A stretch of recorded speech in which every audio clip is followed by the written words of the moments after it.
Our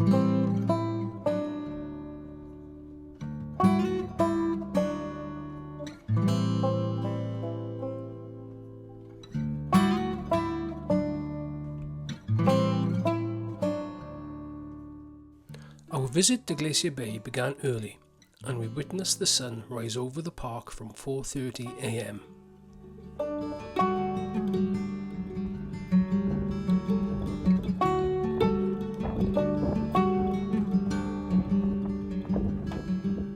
On this cruise, the National Park Rangers provided a full day's commentary and visitor program. The Rangers joined the Queen Elizabeth at 6:30 a.m.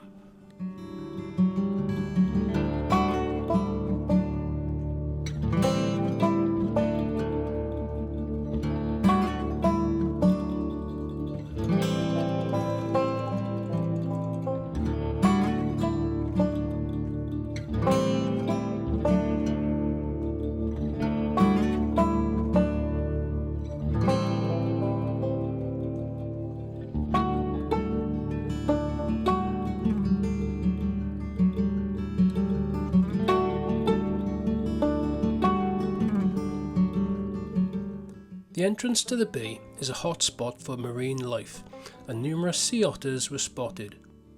We also spotted a humpback whale guiding us into the fjord.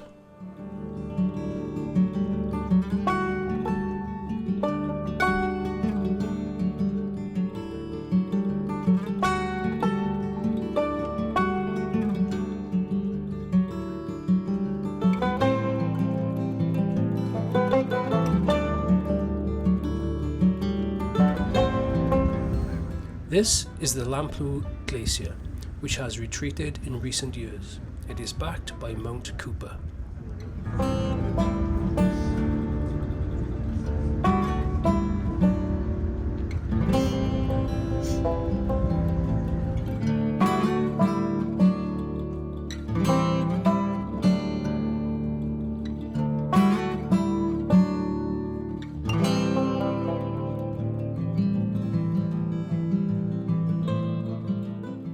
The scale of the glaciers can be seen by the size and comparison of the vessel in the foreground.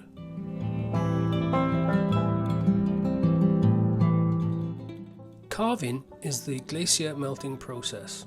Ice drops from the face of the glacier and crashes into the water, or, in this case, onto the foreshore. As we zoom to the carved ice blocks on the foreshore, the sheer size can be further appreciated by the comparison to those explorers landed by Zodiac.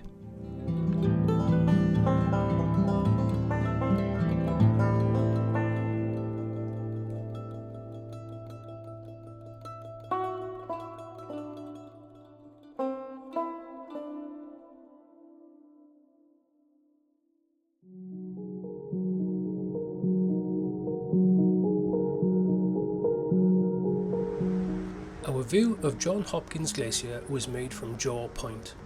Any further access was limited due to the potential impact on the harbour seal population.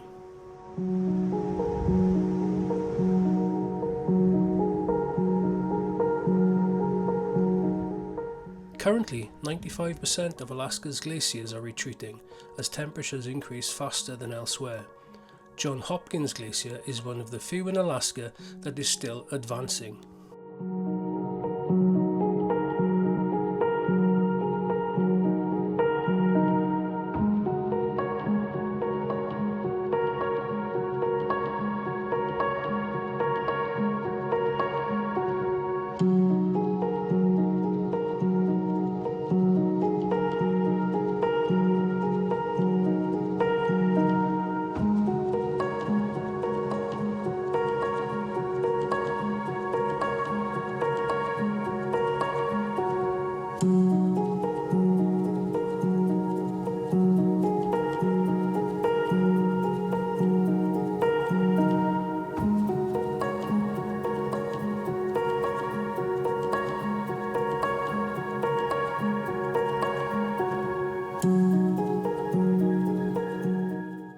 Tar Inlet leads up to the Grand Pacific and Marjorie Glaciers.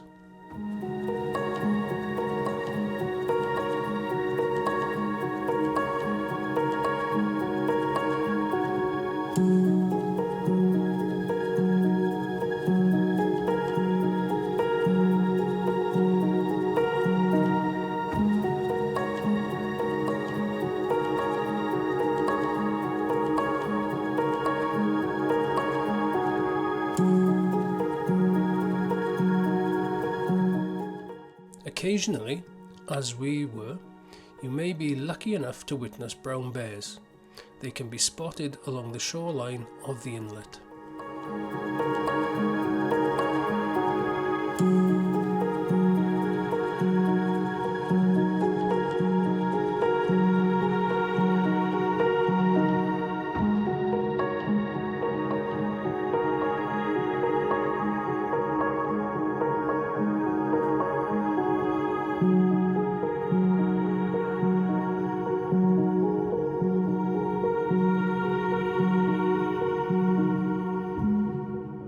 First, we see the Grand Pacific Glacier.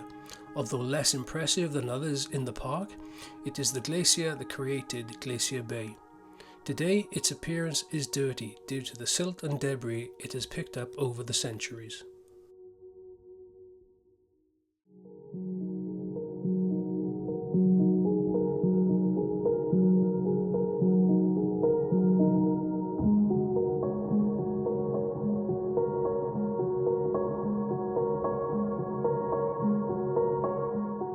The Marjorie Glacier was one of the highlights of the trip and flows around 21 miles from the Fairweather mountain range. The face measures 250 feet high and is 1 mile across. Marjorie Glacier is a tidewater glacier and so will calve due to the water at the base of the glacier being salt water, which causes melting and undercutting of the face. Calving is the glacier melting process. Ice drops from the face of the glacier and crashes into the water.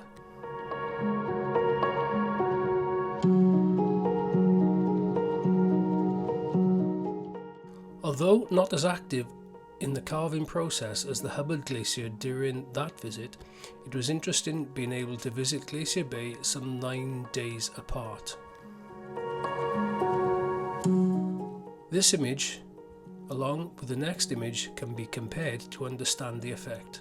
The top image is from the 7th of June and the bottom image is from the 16th of June. It can be seen that this section on the left of the top image from the first visit, along with the section on the right of the image, have completely changed by the second visit 9 days later.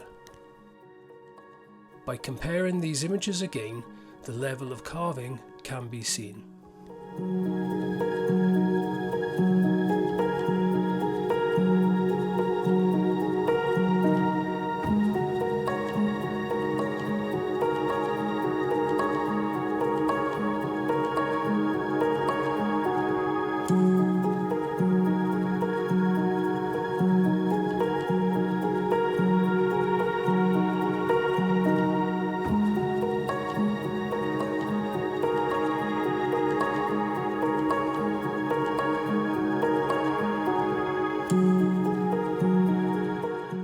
From the Marjorie Glacier, it was time to make our way back out of Glacier Bay. A cruise visit to Glacier Bay is highly recommended. The scenery is both spectacular and awe-inspiring.